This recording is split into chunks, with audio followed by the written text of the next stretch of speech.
Sim, eu sei o que eu falei no pré-jogo. Eu sei de tudo o que estava naquele vídeo da segunda-feira. Só que hoje não tem como. O Brasil acaba de ser amassado, pisoteado, qualquer outro adjetivo ruim pela Argentina dentro do Monumental de Nunes. Meu nome é Guilherme Cunha, esse é o canal do GF Cunha. Se inscreve, deixa o like, é isso aí. Vamos falar de seleção brasileira. Acabou de acontecer uma das maiores vergonhas da era moderna da seleção brasileira.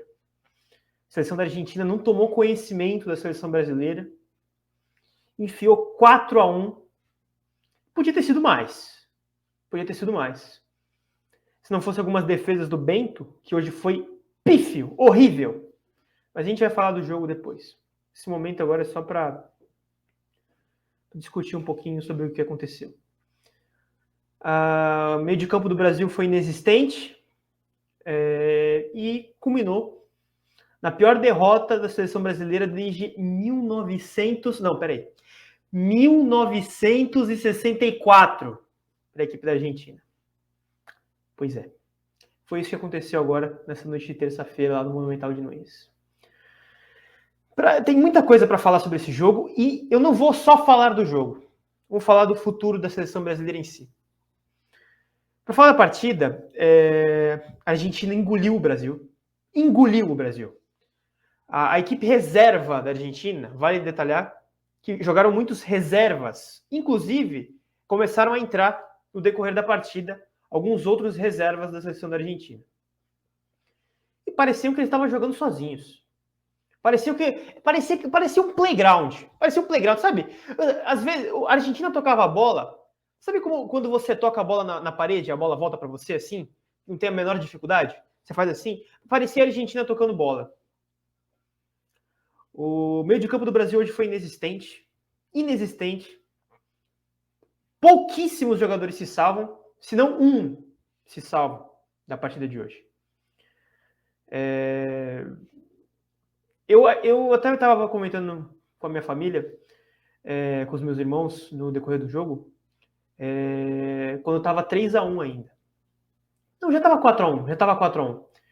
Eu falei, caramba, eu achei que eu não ia estar vivo para ver uma Argentina golear o Brasil desse jeito, de novo. Porque foi um passeio. Foi um passeio. Podia ter acabado 6-7-1 tranquilamente na seleção da Argentina. Podia ter acabado... Podia ter um novo vexame histórico da seleção. Se esse já não foi histórico. Você tem ideia disso? Tem ideia disso? Desde 1964. Mais de 50 anos. 50 anos que o Brasil não tomava uma goleada dessa da Argentina. Quem que é o culpado disso? Quem que é o culpado disso? Sou eu? É você que está me assistindo? Não. Claro que não. São os jogadores? Em parte, sim. Grande parte, sim. Mas o principal culpado foi reeleito. Foi reeleito sem eleição, de fato, né? Primeira vez que isso aconteceu também. Nunca um presidente da CBF tinha sido reeleito sem candidatos de oposição. Senhor Edinaldo Rodrigues. O que o senhor faz na gestão da CBF é uma vergonha. É uma vergonha. O Brasil está sucateado. O futebol brasileiro está sucateado de um jeito que me fez sentir que eu estava assistindo Brasil e Alemanha de novo. Parecia que eu estava assistindo Brasil e Alemanha. O Brasil não conseguia trocar passes da sua defesa para o ataque. Ou para o meio. Não nem para o ataque. Para o ataque é muito ainda. Não conseguia trocar passes da defesa para o meio.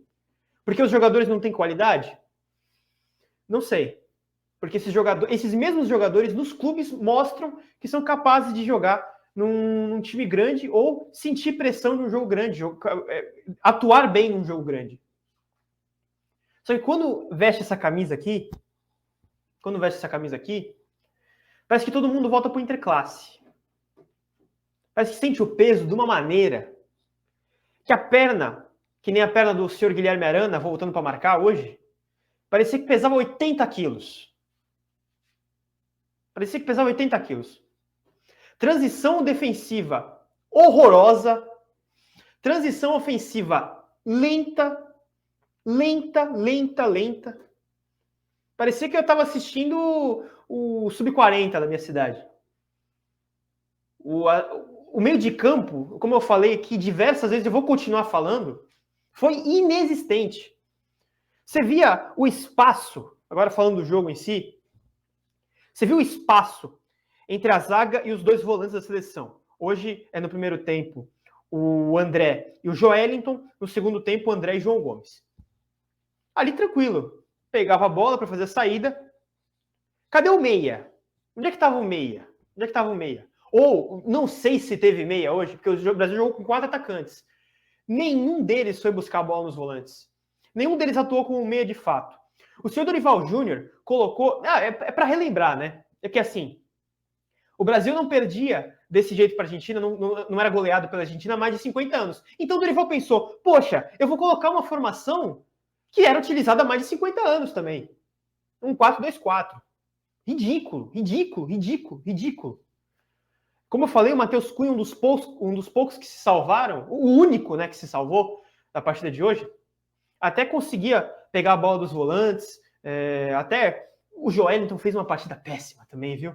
Falar de um dos volantes, meu Deus do céu, eu amo o Joelinton jogando, eu amo o jogo do Joelinton. Eu acho que ele no Newcastle é um dos melhores jogadores da Premier League, tranquilamente, se não um dos melhores do próprio time, porque também tem o Bruno Guimarães que joga muito bem lá, só que na seleção, se bem que contra a Colômbia ele jogou bem. Não sei, cara, coloca essa camisa, ou a amarela, volta para a escolinha. Não é nem para o interclasse, é para a escolinha. Não sei o que acontece. Tantos jogadores, até da seleção da Argentina, que a gente vê que nos clubes nem são aqueles primórdios, não é aquele jogador craque, né, o jogador diferenciado. Mas que quando veste a camisa da seleção da Argentina, joga bem. Como é o caso do Dibu Martínez, que para mim nem fez uma grande partida hoje, tá? Aquele gol do Matheus Cunha, para mim a bola estava na mão dele, ele não conseguiu espalmar. Superestimado também, acho que é superestimado. Só que a gente não tá aqui para falar da seleção da Argentina, tá para falar da mediocridade. Não é nem medíocre, né? Chega a ser pior do que medíocre. Da incapacidade da seleção brasileira. É nojento, cara. É nojento. Você vê a seleção brasileira jogar, é nojento. Tenta sair trocando passes, só que aí você pega a bola no volante. O que acontece? Um volante, o básico. Um volante, quando ele pega a bola, ele tem que ter aproximação ou do lateral, ou do meia, ou de algum outro volante para ele conseguir sair jogando tranquilamente. O que a Argentina fez? Ainda mais no primeiro tempo. E no segundo também, porque não estava acontecendo. O Brasil não conseguia sair. A bola vinha no André, ou a bola vinha no Joelinton, fechava um buraco, a gente tava 3, 4 jogadores da Argentina. Acabou. Para onde que ele vai tocar essa bola? Não vai tocar, vai entregar de graça. Vai perder a bola. Como muitas vezes o Joelinton fez, como muitas vezes o próprio André fez, que é outro jogador que eu gosto, só que, pelo amor de Deus, o André hoje, pelo menos ele correu, né? Não sei. Mas se juntava um bolo dos jogadores da Argentina, fazia pressão ali naquele setor, acabou. Não saía a bola. Por quê? Porque o meia estava lá na Conchinchina.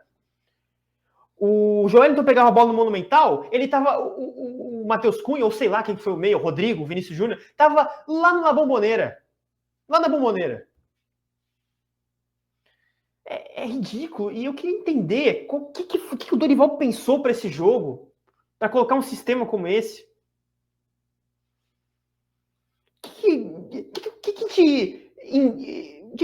Eu não sei nem a palavra. O que te induz a colocar 4 atacantes contra a seleção da Argentina, que o principal foco deles é o quê? O setor mais forte da equipe da Argentina é onde? É o meio de campo, porque o Depol fez o que quis hoje. O Paredes, quando pressionado, ele perdia a bola. Mas pergunta quantas vezes o Brasil conseguiu pressionar a saída de bola da equipe da Argentina. Quando pressionou, saiu o gol. Porque quando a seleção teve coragem para subir a marcação, para ir atrás, para morder em cima da Argentina, por quê? Porque é isso que o Brasil faz, ganhando a Colômbia, fazendo o quê? Pressionando, sai o gol. Só que ele vai pressionar depois? Não vai mais. Não vai mais. Vamos jogar com o bloco baixo. Vamos jogar atrás da linha da bola. Atrás do meio de campo, para falar a verdade. Vamos jogar atrás do meio de campo. Eu não consigo entender. Eu tentei, muitas vezes, entender o conceito do Dorival. Eu tentei dar uma chance pro Dorival para falar, olha, tá bom, o Brasil tá evoluindo. No jogo contra a Colômbia, eu falo, pô, o Brasil tá evoluindo, legal, jogou bem. Bem, o primeiro tempo bem, o segundo tempo não foi tanto assim, mas conseguiu ganhar o jogo, conseguiu fechar o jogo. A jogada individual do Vinícius Júnior, que conseguiu acabar com a partida ali, fazendo o segundo gol. Teve um momento da partida até que o Brasil estava encurralando a equipe da Colômbia no segundo tempo, pressionando, martelando, porque é isso que o Brasil faz. É assim que o Brasil joga. O Brasil não joga atrás do meio de campo, esperando uma equipe da Argentina que... Vamos falar a verdade? Vamos falar a verdade? A equipe da Argentina tem qualidade? Tem. Mas quando pressionada, morreu. Morreu. O Nahuel Molina não conseguia dominar uma bola. O lateral direito da equipe da Argentina não conseguia dominar uma bola. O Christian Romero, quando ia sair jogando, se perdia, entrava em parafuso. Tanto que o lance do gol foi nele. Foi no Christian Romero. O Matheus Cunha adiantou a marcação, viu que ele se embananou na hora de dominar, pressionou, roubou a bola e bateu uma grande chapada no canto do Dibu Martínez, golaço. Só que aí depois morreu. Depois o time do Brasil morreu. O sistema defensivo do Brasil hoje não existiu. Não existiu. O Murilo. Eu não vou queimar o Murilo. Eu não vou queimar o Wesley também. São dois jogadores que eu não vou queimar. Por quê? O Murilo nunca tinha sido titular pela seleção brasileira. Mal convocado ele era. Foi agora. E foi na primeira convocação ainda. Não foi nem por causa de corte. Isso até me surpreendeu. Mas fez uma partida horrorosa. Por quê? Porque sentiu a pressão. Não tem como você colocar um jogador... O Murilo não tem 22 anos. Não tem nem 22 anos. Tá jogando muito no Nottingham Forest. Tá jogando muito. Uma barbaridade. Só que não tem como você colocar um zagueiro... Mesmo ele sendo bom, a gente sabe que o Murilo tem qualidade. Hoje não mostrou isso. Não mostrou. Contra a Argentina... no Monumental de Núñez, expulsando, lotado, você pressionado pra caramba pra ganhar esse jogo. A Argentina vai pra Copa do Mundo, inclusive, agora, classificou pra Copa do Mundo com essa vitória sobre o Brasil, chegou a 31 pontos. Não tem como você colocar a responsabilidade deste tamanho nas costas do seu zagueiro, ainda mais do seu zagueiro. O Wesley, outra coisa, o Wesley entrou muito bem contra a Colômbia, foi muito bem, gostei demais. Aí falei, quando houve a notícia, né, quando surge a notícia de que o Wesley seria titular, pô, beleza, vamos dar a chance pro moleque. O Wanderson é ruim? Não. Não é por falta de qualidade na lateral direita. Até porque o Wanderson também fez uma grande partida contra a Colômbia. Mas o Wesley sentiu hoje, cara. Sentiu. Deu pra ver nitidamente que ele sentiu a pressão. E o que você vai cobrar dele? Tá aparecendo agora, a grande fase da carreira dele agora. Muito jovem. Estreando como titular contra a Argentina no Monumental de Núñez. Mesma situação do Murilo. Uma fogueiraça que ele entrou. Fogueiraça. Não tem como. O Wanderson também é jovem, mas o Wanderson tem experiência já na seleção brasileira. Atuou bem mais. Como titular até, inclusive. Vinha sendo titular. Com méritos, porque é bom. Esse jogo não era pro Wesley. Depois que a gente percebeu, no início, no primeiro tempo a gente já percebeu. Não era jogo pro Wesley. O Bento. Que jogo horroroso fez o Bento. Ó, eu gosto do Bento também. Acho bom goleiro. Atlético Paranaense, quando surgiu, caramba, jogou muito contra o Atlético, lá no Atlético. Jogou muito. A Libertadores que ele fez com o Atlético, chegou na final, foi quase perfeita. Aí ele vai para a Arábia Saudita, vai para o Al Nassr. Você me desculpa, cara. Eu entendo, dinheiro, beleza. A liga é extremamente fraca. Ele quase não leva chute no gol lá na Arábia. Quase não leva chute no gol. Você vê as partidas do Al Nassr, são sempre goleadas, né? São sempre goleadas por quê? Porque é o time que tem, é um dos times que tem mais dinheiro, contrata mais jogadores estrangeiros e amassam. Tem o Al Hilal também, amassa, porque o restante da liga é horrorosa, fraquíssima. Aí ele sai no terceiro gol, ele já não vinha fazendo uma grande partida, mas eu nem achei que nos 2 primeiros gols ele teve culpa. O primeiro você pode falar que ele sai com a perna aberta, eu entendo, mas foi mais erro do Murilo e do Wesley, do próprio Wesley. Só que aí o terceiro gol, pelo amor de Deus, Bento, ele saiu, o santista que estiver assistindo vai lembrar do Vladimir. Toda hora que o Vladimir saía cara a cara com um atacante, ele caía pro lado. Porque também não era um goleiro bom. Caía pro lado. O Bento fez a mesma coisa. Ele tentou pressionar o jogador da Argentina, nem lembro quem fez o terceiro gol, também não estou preocupado. O quarto gol sei que foi do Simeone, não estou preocupado, também não vou pesquisar aqui. Ele sai e cai pro lado de um jeito. Aliás, a defesa do Brasil estava onde? A defesa do Brasil estava onde naquele lance? Que o cara saiu sozinho, cara. Um bate-rebate depois de um lançamento, ele sai sozinho na cara do Bento. Não tem uma alma, não tem ninguém para pressionar, não tem ninguém para fazer um combate. E como eu falei no primeiro gol, eu não vou queimar o Wesley, só que aí ele sai atrás do Julián Álvares. Ele sai atrás do Julián Álvares e aí toma um gol. Aí chega na zaga também o Marquinhos. O Marquinhos, que é isso, cara? Já não deu. O que vai ser? O que vai ser? O que vai precisar mais para acontecer para o Marquinhos sair da seleção, não ser titular, ser capitão da seleção, cara? Capitão da seleção, Marquinhos. Em clube, ótimo. Nem tão ótimo até. Não vem jogando tão bem assim no PSG nesses últimos tempos. Mas na seleção não dá. Cadê a renovação, cara?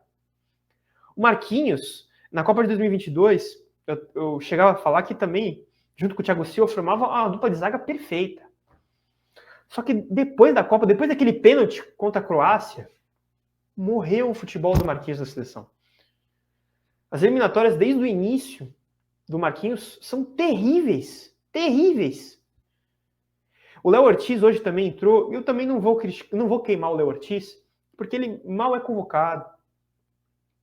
Então, e quando joga também, entrando no segundo tempo, não joga como titular. Mas o Marquinhos não tem mais condição de jogar na seleção brasileira. Não tem mais condição. 18 minutos de vídeo e eu não cheguei nem nos atacantes ainda. Eu falei um pouquinho só dos atacantes. Vinícius Júnior, na individualidade ele consegue. Só que o coletivo ainda é muito fraco. Você percebe que muitas vezes ele faz aquela jogada característica dele, né, que é o tapa na hora do drible, que ele tá no 1 contra 1 contra o defensor, no 1 contra 1 contra o defensor, ele dá o tapa e sai atrás.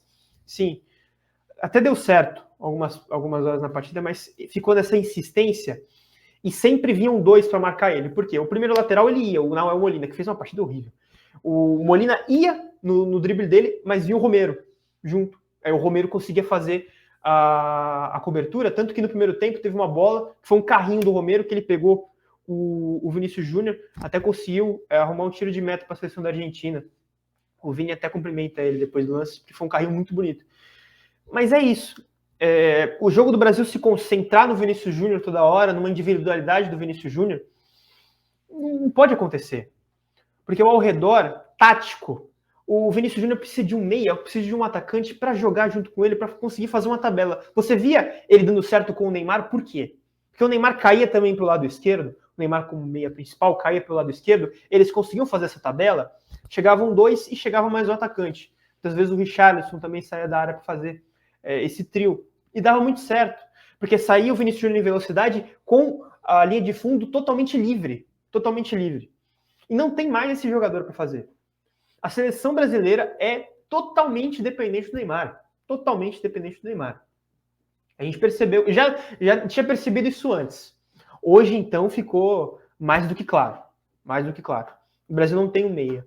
Rafinha, eu não vou falar do Rafinha, da fala dele pré-jogo. Por quê? Porque eu acho que isso tem que acontecer mesmo. Você tem que colocar a fumaça no jogo, Só que, meu filho, você tem que jogar bem. Tem que jogar bem. Você pode até provocar, você pode colocar uma pilha, beleza, gosto disso. Futebol tem que ter isso mesmo. Só que aparece no jogo. Rafinha quase não pegou a bola no ataque. Ainda tomou um cartão amarelo e tá suspenso.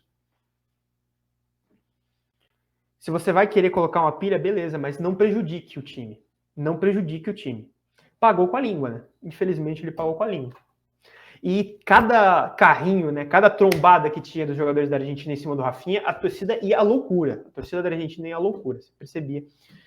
Todo mundo, parecia um gol da Argentina. Rodrigo também, a partida muito abaixo, bem apagado o Rodrigo, até conseguia os dribles dele, no primeiro tempo ele até conseguiu uma jogada que ele quase saiu dos 3, mas sofreu a falta, mas pouco participativo no meio, porque o Rodrigo, ele pode fazer essa função do Neymar que eu acabei de falar, de ser um meia que consegue fazer uma dobradinha com algum dos pontas, chegar no ataque também com qualidade, só que hoje ele não fez, hoje ele e o Rafinha alternaram, acabou que nenhum dos dois conseguiu ser efetivo. E matou a qualidade do Rodrigo, que não é característica individual, né? É o jogo coletivo. O Rodrigo faz o ao redor bem também na partida. Hoje não conseguiu. Matheus Cunha, como eu já falei, foi um dos poucos da seleção que eu gostei. Foi o único, né? O único que se salvou. Gostei da partida do Matheus Cunha e tem que ser titular na próxima data FIFA, sim. Tem que ser titular na próxima data FIFA, sim. Como centroavante ou como meia, como ele vem jogando no Wolverhampton, não sei, mas tem que ser titular. E o Dorival... o Arana, né? Falta o Arana. Meu Deus do céu. O Arana voltando para marcar. O quarto gol da Argentina foi... Eu nunca vi isso na minha vida. Nunca vi uma falha tão grande de marcação do lateral esquerdo como foi a do Arana, que ele deixou o Simeone sozinho. Ele abandonou o Simeone de um jeito.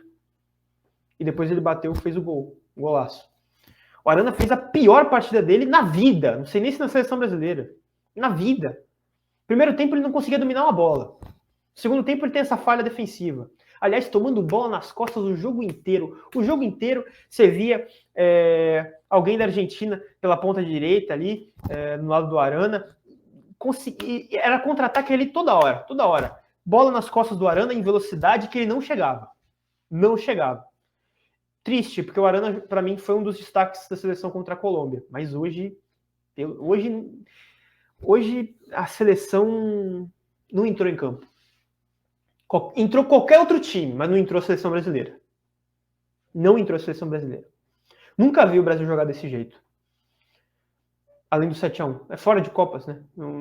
Se a gente tanto reclamava que o Tite só ganhava das seleções sul-americanas, hoje o Brasil nem das seleções sul-americanas ganha. Pouquíssimas vitórias, pouquíssimos jogos bons. Se há 3 anos atrás, 4 anos atrás, no último ciclo, ou nos últimos 2 ciclos, na verdade, olha quanto tempo faz, hein? Nos últimos 2 ciclos de Copa do Mundo, se me falasse, Brasil e Argentina acabou 4-1, eu ia falar, caramba, mais uma goleada do Brasil na Argentina? Jogou bem? Como é que foi? Hoje, a resposta é essa aí. A seleção brasileira não tem identidade. Você vê os 11 jogadores em campo com a camisa da seleção brasileira, mas sem jogar como a seleção brasileira. Sem se comportar como a seleção brasileira. Tendo medo de um jogo grande. Medo. A seleção brasileira é medrosa. Por quê? Porque o treinador isso é reflexo do treinador.